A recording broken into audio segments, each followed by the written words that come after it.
having intrusive thoughts are not your fault. If you yourself are a mom and you are scared of your own thoughts, this is definitely the talk for you. As a reminder, this is not medical advice. This is for educational purposes only.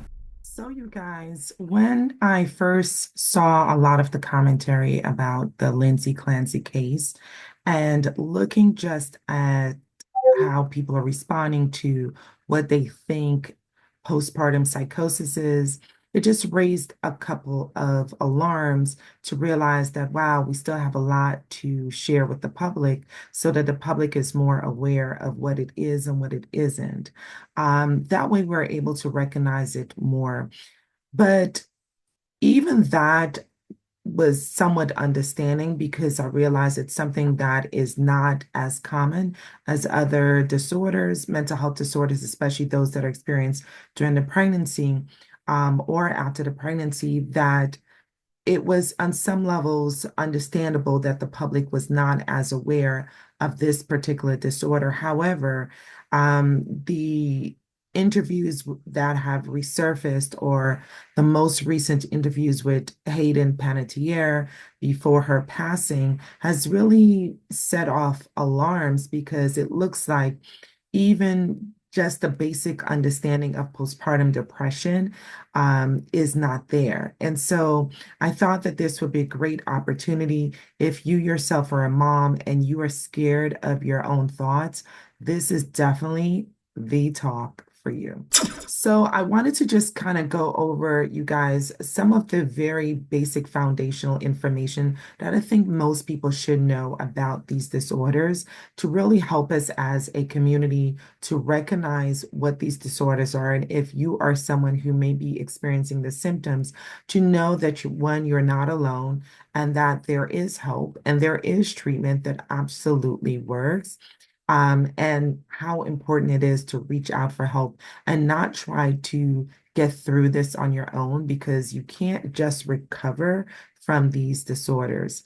Time itself may not make a difference in that recovery. And symptoms may in fact get worse. And so it's really important to be able to know those very basic things. And so I want to start off going over just when you can expect some of these disorders to arise. Before I do that, thank you for those who are on this platform for the very first time. And a shout out to those who have been returning and supporting us consistently. We could not do this without your help and your support. So if you haven't done so already, please go ahead and click the subscribe button, give us a thumbs up, and of course, hit the bell so that you will be one of the first to know every time we do what? Drop a new episode. That being said, let's get into these topics. So, one of the things that's important to know is just the fact that postpartum depression and postpartum anxiety are common disorders. And that I've gone into more detail on another topic. I'm going to be focusing on other types of postpartum or perinatal disorders that are gaining interest at this time. I think even though postpartum, and oftentimes people will use the term postpartum. And postpartum is really the time period that occurs after pregnancy. Many of us believe that postpartum is forever, but a lot of people use the word postpartum interchangeably with postpartum depression. Postpartum, in layman's terms, has been associated to mean postpartum depression, but I will make distinctions during this talk because postpartum depression is not the only disorder that people may experience. Now, postpartum depression is very common, and even more common is postpartum blues. I've gone over the distinction between those two and details that you need to know in a earlier video that you should definitely check out. I actually did a very lengthy talk on postpartum depression with a local nonprofit. So make sure you check out that video. But I've also talked about postpartum depression before in terms of the symptoms that most people don't really think about. I want to focus more on postpartum anxiety with this particular talk today because it is very common. Some would argue that it's probably more common than postpartum depression or as common as postpartum depression, but really our estimates as to how common it is has been understated for a very long time. Postpartum anxiety can be very debilitating because the symptoms can be very torturesome in a way. So people who experience postpartum anxiety may have symptoms like obsessive behavior or thoughts, and I'll go into more of that subtype in a minute. They may have intrusive thoughts, and I'll talk about that more in a few moments. They may experience symptoms of panic attacks. They may oftentimes catastrophize events, so always feeling like the worst case scenario is going to happen. They walk around in fear. They may even change their behavioral patterns to adjust to their intrusive thoughts that they're having. They may have difficulty sleeping. They feel oftentimes that they're worrying all the time and can't turn that worry clock off. So these are some of the most common symptoms. Some people may even experience always worrying about the baby, always thinking that something bad is going to happen to the baby, having feelings of always being on edge, always being tense and can't seem to calm down, and sometimes feeling that they're going, for lack of a better term, going crazy. They oftentimes have problems remembering things and have trouble concentrating, very similar to your postpartum depression. And there are very commonly individuals who will experience both postpartum depression and postpartum anxiety symptoms. Now, what's very important for people to know is that oftentimes when people think of postpartum anxiety and depression symptoms, they think of literally just postpartum. But it's so important for us to highlight the fact that these symptoms can come up at any point. In fact, they can come up from preconception all the way through to the postpartum period. So perinatal mood disorders are very common. That's the onset of these disorders that are occurring during the pregnancy. But don't forget that people who are trying to get pregnant, people especially who are dealing with infertility, may actually experience mood disorders as well. So it's very important that we are vigilant about watching out for these signs and symptoms so that we can get individuals help as soon as possible, and that they are not living with a disorder that they feel is hopeless, or that are in any form or shape alone. Now, it's also important to know that oftentimes these disorders can manifest as physical symptoms. So sometimes people may get chronic headaches. They may have nausea, dizziness, stomach aches. They may have tensioning of their muscles, a tension neck, back pain, shoulder pain. They may experience having actual palpitations related to their panic attacks. They may feel that they have chest tightness or shortness of breath. And these symptoms can sometimes feel very worrisome, especially when you don't know that these symptoms are oftentimes linked to these psychological conditions. So, for that reason, and because the onset can be about any time during the whole pregnancy journey from start to finish, it is really important for us to be very diligent about these disorders. Now, one of the symptoms that I would like to really focus on is the fact that oftentimes individuals may have intrusive thoughts. So, intrusive thoughts can oftentimes feel so isolating because they are really thoughts that you don't approve of, but you can't seem to really control how they pop into your head. So, they can be thoughts that are not consistent with who you are as a person, are thoughts that you would normally have. So they're uninvited, unwanted thoughts, oftentimes, sometimes unwanted images that you may have. These are thoughts that just kind of pop up in your head. They're not triggered particularly by any particular thought process. They're not a part of your core being. And that's what makes them oftentimes so ego dystonic. Ego dystonic means that these are thoughts, impulses, or behaviors that clash with who you are as a person, who your core values, what your core beliefs are, what your own image of yourself is. But the fact of the matter is that intrusive thoughts are quite common. It has been studied and scientifically proven that up to 70% of new parents, that's both the birthing parent and the non-birthing parent, can experience intrusive thoughts. And also up to 50% of new moms can have intrusive thoughts that are associated with intentionality of harming the baby.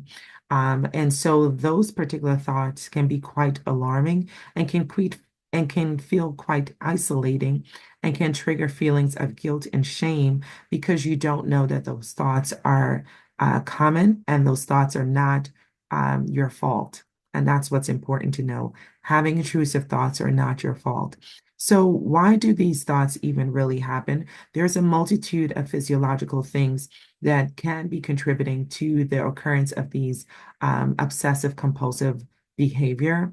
And part of that is just even the sheer physiological changes that happen as a result of pregnancy and a result of the postpartum shifts, rapid shifts that are happening physiologically as your body sort of resumes its previous pre-pregnancy state. Now, those changes include hormonal shifts that are rapidly happening, and multitudes of hormones. They're not just the reproductive hormones, but a number of other hormones are changing and regulating as a result of the shift that is occurring during the postpartum state. They result as a multitude of physiological changes, having certain aspect of social impact. So having lots of life events occurring at the same time may also make these disorders more prevalent, but also even just the lack of sleep. And sleep is especially important for those who are affected by bipolar disorder. As having adequate and good quality sleep is really important. This is why I focus a lot on fixing sleep disorders because of how they impact the mind. And also more serious sleep disorders like those who have undiagnosed OSA that we're diagnosing for the first time during pregnancy may have other consequences of having obstructive sleep apnea. So, sleep and the quality of sleep and the efficiency of sleep is hugely important for the mind and for your mental health. So, having also unexpected outcomes with the pregnancy, having secondary comorbid conditions, experiencing things like preeclampsia or the outcomes of gestational diabetes, all of these things oftentimes play a role in the prevalence of mood disorders, whether it's postpartum anxiety or depression disorders or bipolar disorders, or even psychosis during and after pregnancy. And there's also thoughts of an actual immune response or the immunity, the genetics, hormones, sleep deprivation, all of these things lead into experiences like postpartum psychosis happening. Now, I'm focusing on the postpartum state, but as a reminder, these disorders can happen at any point during the pregnancy course, perinatally, preconceptually. So keep that in mind. I'm focusing on the postpartum states because it is the one that is more likely to lead to more aggressive behavioral patterns than individuals who experience these symptoms in the perinatal state, or individuals who don't experience these symptoms at all, are those who have OCD as a result of non-pregnancy related OCD.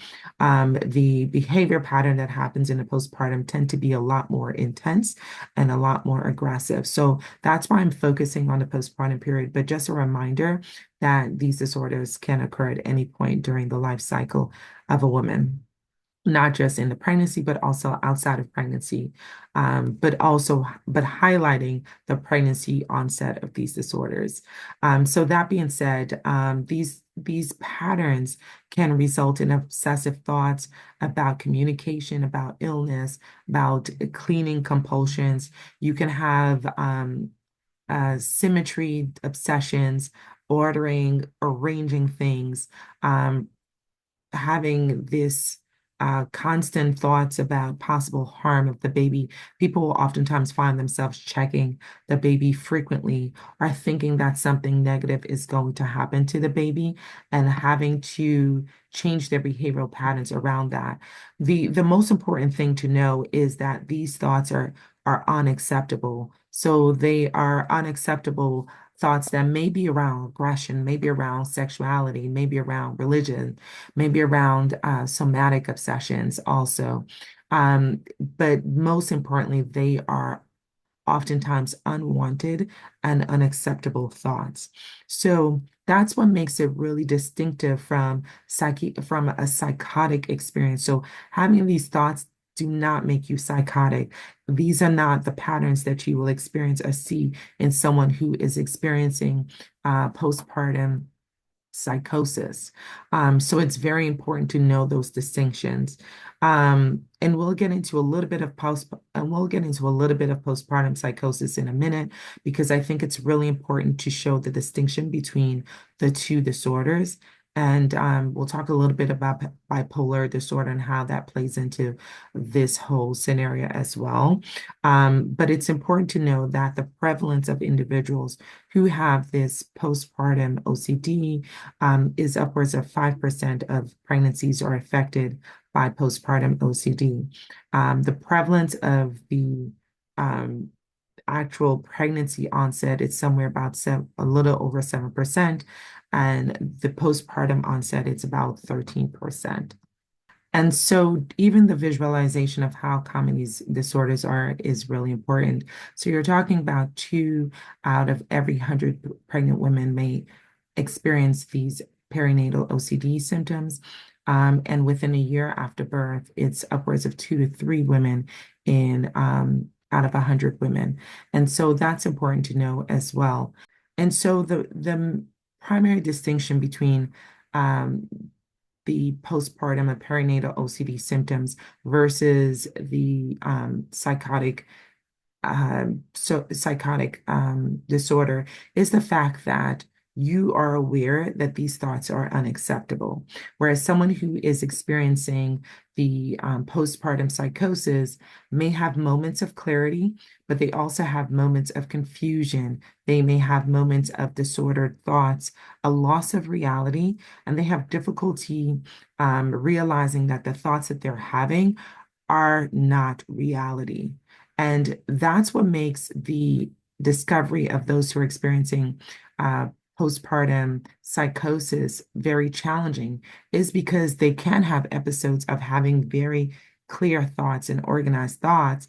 And then the next moment, they can be very confused, can have very disordered thought pattern and be somewhat um, drift away from reality. And so because they can be highly functioning individuals, it can oftentimes be missed. And so that's why it's so important for us to create environments where women and partners can feel free to share and ask questions so that we can help to identify these or disorders much earlier and be able to provide and make sure that these individuals are receiving the help that they need sooner. The other very important, thing that I do want to mention is how important it is for our healthcare professionals to be so um, informed about these disorders and aware of these disorders so that we can identify them earlier.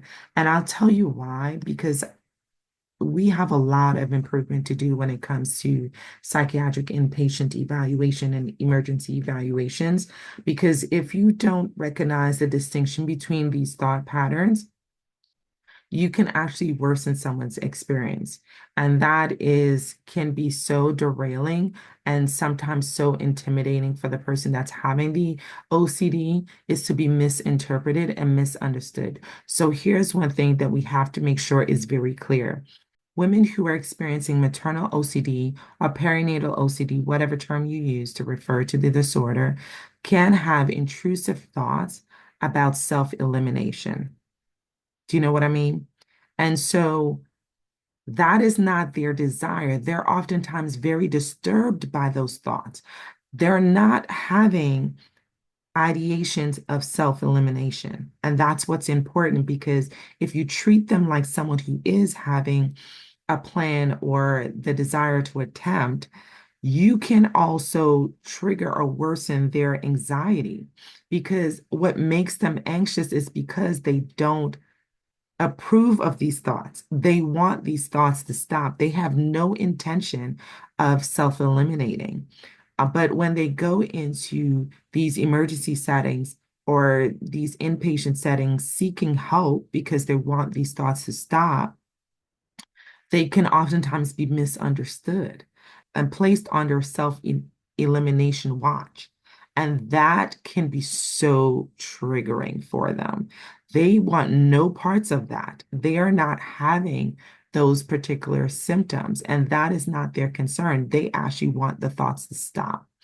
And so it's important for our healthcare field to make sure that we're able to identify the distinction between the two groups because they're not the same.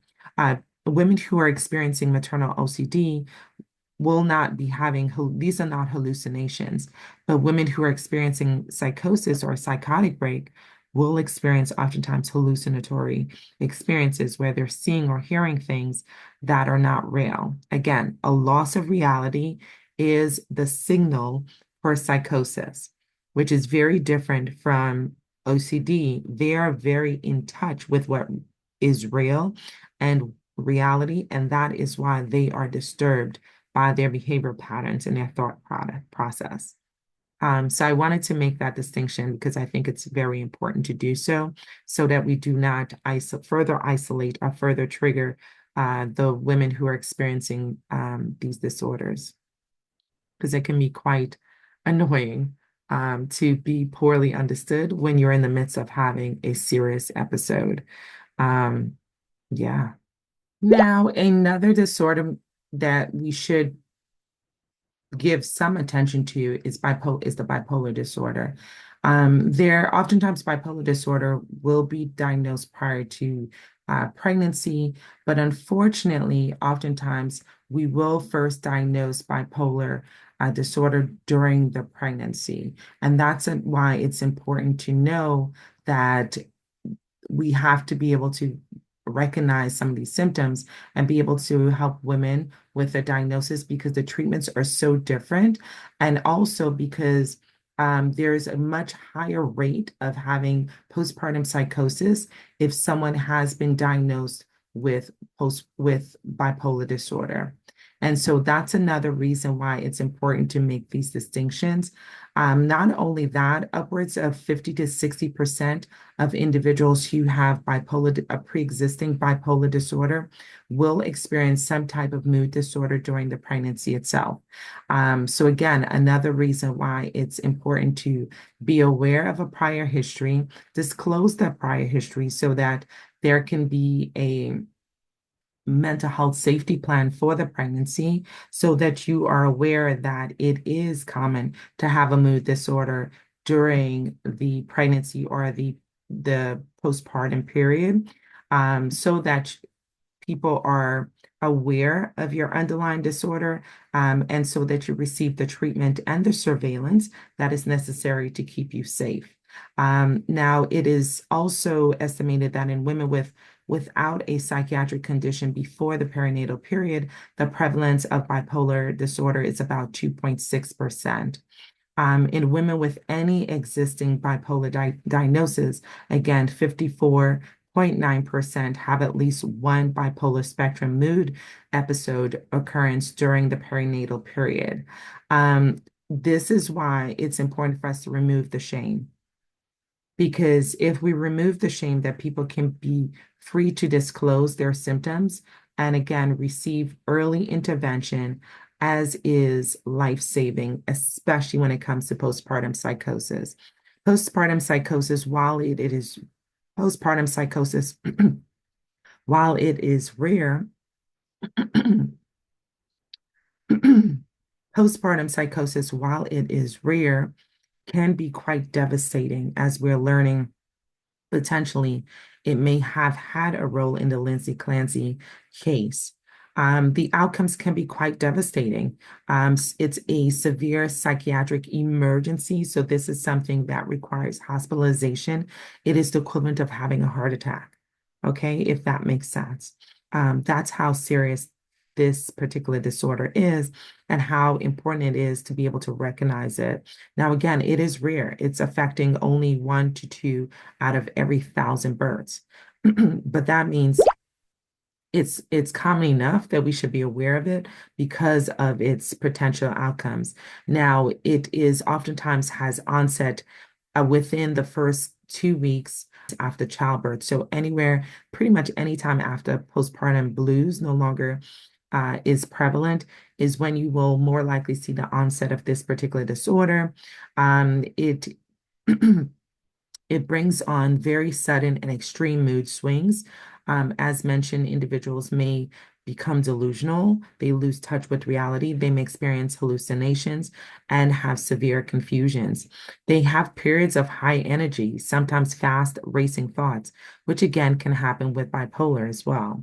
They have severe trouble sleeping, oftentimes having total insomnia. They have false beliefs, sometimes believing that the child needs to be saved or that the child is at risk for harm or need to be protected. Um, and those belief systems and the lack of being in touch with reality can lead to behavior patterns that can put the child at harm. And that's why it's important to recognize this particular disorder or this particular psychiatric disorder. So, that being said, the key of what I wanted to do today is just to really highlight the fact that these disorders can occur at any point during the pregnancy experience. They oftentimes have overlapping symptoms, but they also have very distinctive behavior patterns and symptoms. Also highlighting the importance of us getting better care in the inpatient setting so that patients are not intimidated by going into the hospital to receive care. They should be as free to receive care as they would if they were having a heart attack. But personal experience has shown that these psychiatric units are not prepared to take care of these experiences and these disorders as well as we would think that they would. First, the dealing with just the distance and the separation of mom from baby is something that we need to take into consideration how that affects the mood disorder and how that affects a woman's decision in seeking help. To even just the simplicity of for those who are breastfeeding, being able to help them when they go in, when they're having severe postpartum depression and maybe having thoughts of self-elimination. It's important if they are breastfeeding moms that we have accommodation for breastfeeding moms and don't just have them dripping or engorged without being able to receive the help they need. So we have a long way of being prepared to be able to help women feel safe and being free to seek help when they recognize that they're having these thoughts or are informing the public, including their family members, who may be able to recognize these patterns and be able to seek help. One of the important things about having a maternal um, maternal mental health safety plan is to be able to incorporate or include loved ones because sometimes, especially if you're dealing with someone who may be experiencing a psychotic break and may not realize that they are having breaks from reality, they may not recognize what's going on, but their family members or those around them their best friends may be able to see these patterns. So the more we inform the public, the more we're able to get help for these women and these families, because these are disorders that affect not just the gestational carrier. Oh, that's an important thing I want to mention also is that mood disorders or perinatal mood disorders do not just affect the birthing parent. As I mentioned earlier, they can also affect the non-birthing parent, but even more so important to know is that they can affect the aspiring parents and they can affect parents who are adoption parents, surrogacy individuals. So it's really important that we realize how common these disorders are and how they're not associated only with the birthing parent. That's also an important point I wanted to make. So hopefully I've brought some clarity to these disorders so that we can do better as a community, as a public, to eliminate the shame, create safe communities where women can receive the help that they deserve. And there is help, and that's the important other point I need to make sure that is made known is that there is help, and there is great help and effective help. for all of these disorders. And you do not have to experience this alone or in shame or in guilt or in any type of sadness. There is help. You are not alone. Oh, before I forget, I forgot to tell you guys all the things that lead to some of these symptoms. So before I go, let me just make sure I make very clear that it is not your fault. Having these disorders, experiencing these disorders is not your fault. And that's so important for you, for every single person to know. And there's still lots we have to understand to better treat and identify these disorders. But we have some knowledge, and it's important for us to use that knowledge even now and proactively so that we can help everyone. That being said, thank you so much for joining me today. I hope I have opened your mind to understanding, especially as you're watching high profile cases like the experience of Hayden Panettiere. And I didn't go into the DV aspect of her story because I've spoken about that on a multitude of other episodes. So if you want to catch those episodes, please go through them. I try my best to really provide you guys with a lot of information so that you're also able to identify and help women who are affected by DV, which happens very commonly during pregnancy, way too common. And there are things that we can do. So I didn't intentionally go into that aspect of her story. I wanted to focus on her postpartum depression disorder because people just assume that everyone who is experiencing postpartum depression has thoughts of self-elimination, and that's not true. And granted, her experience is a little bit more complicated because of the drug use, and that I've also talked about in previous episodes as well, which makes her presentation a little bit more complex. But one of the things that she has said on an interview is that people assumed that she was having, at the time that she was sharing about her postpartum depression, that she was having self-elimination thoughts, and she didn't. And so it's important, and she tried to share the spectrum of postpartum depression, and that sometimes you may just have sleep disorders, not eating well, your appetite may change, your becoming more isolated, but you're not having the extremes of depression and you're not having the extremes of anxiety. You're able to function. And so it's important that we continue her effort in making those distinctions. And this is not to shame any part of the spectrum. It's just to say that don't assume someone is having a particular experience. Really learn what their experience is like. They're open to talking when they feel that they're in a safe environment to do so, so that they can get the help that they need. And unfortunately, there are some individuals who will have chronic disorders with the onset during pregnancy. So chronic depression that started as a result of the pregnancy experience, or chronic anxiety disorders, but they, like any other chronic mental health illness, can adequately function and do very well and thrive even in life while dealing with these chronic disorders. So this is Dr. T, the hand behind the handle of Healthy Bump Club right here on YouTube and Healthy Bump Club on Instagram. I thank you guys for joining me today. Hope I've brought clarity to these topics so that you can be more proactive in perhaps your own experience or helping others and those around you. I hope to see you guys. Don't forget to check out my other talks on postpartum depression and my other talks on drug use and how it affects pregnancy, and so many things that we've talked about DV on this channel. We do it so that we can empower the community and make the community a part of the treatment, a part of the healthcare community. So thank you guys for joining me today, and I hope to see you guys when the next episode. Drop a comment. Let me know what your thoughts are.